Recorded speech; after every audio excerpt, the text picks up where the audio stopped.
આકાશવાણી ભુજ સ્થાનિક સમાચાર આરતી ભટ્ટ વાંચે છે. નમસ્કાર. ભાજપના વરિષ્ઠ નેતા અને પ્રધાનમંત્રી નરેન્દ્ર મોદીએ આજે વારાણસી લોકસભા બેઠક પરથી તેમનું ઉમેદવારી પત્ર ભર્યું હતું. આ પ્રસંગે તેમની સાથે ઉત્તર પ્રદેશના મુખ્યમંત્રી યોગી આદિત્યનાથ ઉપસ્થિત રહ્યા હતા. વારાણસીમાં 1 જૂને 7મા અને અંતિમ તબક્કામાં મતદાન યોજાશે અને તેના માટે ઉમેદવારી પત્ર ભરવાનો આજે અંતિમ દિવસ છે. ઉલ્લેખનીય છે કે પ્રધાનમંત્રી 2014 અને 2019માં વારાણસી બેઠક પરથી જંગી બહુમતીથી ચૂંટાયા હતા.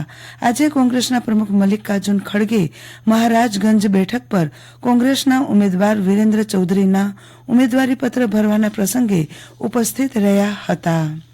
ભારતના પ્રસિદ્ધ અને પ્રાચીન હિન્દુ ધર્મગ્રંથ શ્રી રામચરિત માનસની સચિત્ર પાંડુલિપિઓ અને 15મી સદીની પંચતંત્રની દંતકથાઓ સહિત એશિયા પ્રશાંતની 20 ધરોહરને યુનેસ્કોની memory of the world regional રજિસ્ટરમાં સ્થાન મળ્યું છે.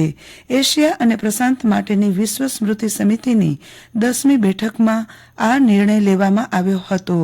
મોંગોલિયાની રાજધાની ઉલાનબટોરમાં 7 અને 8 મે દરમિયાન યોજાયેલી બેઠકમાં આ નિર્ણય લેવાયો હતો. હવામાન વિભાગે આગામી 3 થી 4 દિવસમાં રાજ્યના વિવિધ જિલ્લાઓમાં હળવાથી મધ્યમ વરસાદની આગાહી વ્યક્ત કરી છે. જેને જોતા કૃષિ વિભાગે ખેડૂતોને કમોસમી વરસાદ સામે પાકનું રક્ષણ કરવા વિવિધ સૂચનાઓ જાહેર કરી છે.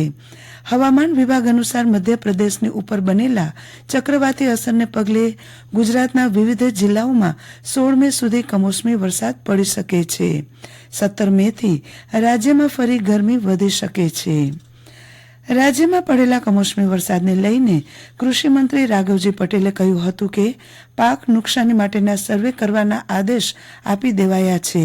વધુમાં તેમણે ઉમેર્યું હતું કે હજુ પણ 4 દિવસ વરસાદની આગાહીને લઈને અંતિમ સર્વે અહેવાલ 17મી મે બાદ મંગાવવામાં આવશે.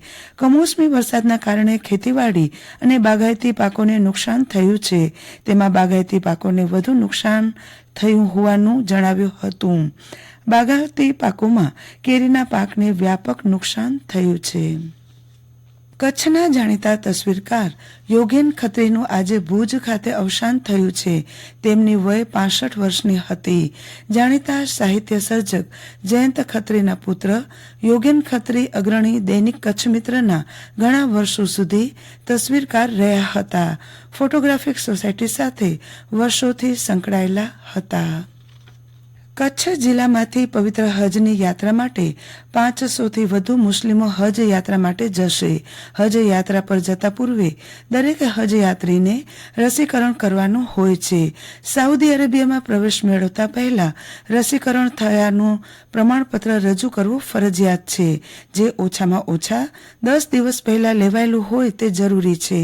આ હજ યાત્રીઓના રસીકરણની કામગીરી ભુજની જનરલ હોસ્પિટલમાં કરવામાં આવી રહી છે, જેમાં નખત્રાણા, અબડાસા, લખપત અને ભુજના યાત્રિકોનો સમાવેશ થયો છે.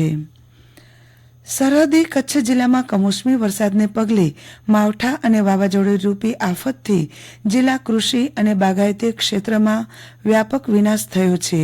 કચ્છના મહેનતકશ ખેડૂતોએ માવજતથી ઉગાડેલ કેસર કેરી, ખારેક, દાડમ સહિતના વૃક્ષોને નુકસાન થયું છે. હાલ સાયક્લોનિક સર્ક્યુલેશનની અસર હેઠળ જિલ્લામાં આવેલા વાતાવરણીય બદલાવ, માવઠાની આગાહીથી ધરતીપુત્રોમાં ઉચાટ ફેલાયો છે. જીકે જનરલ અદાણી હોસ્પિટલમાં આંખ વિભાગ દ્વારા યુવાનની આંખમાં દુખાવો અને એકાએક તેની આંખની જ્યોતિ જતી રહેતા સારવાર મારફતે પુનઃ દ્રષ્ટિ અપાઈ હતી. હોસ્પિટલના આંખ વિભાગના નિષ્ણાત ડોક્ટર અતુલ મોઢેસરાએ કહ્યું કે ધોળાવર ગામના 35 વર્ષીય નૂર મહમદની આંખની રોશની જતી રહેતા સારવાર માટે અત્રે આવતા તેનું MRI થયું ત્યારે આંખની નસોમાં સોજો હોવાનું નિદાન થયું અને તેની આંખ સારી થઈ ગઈ છે.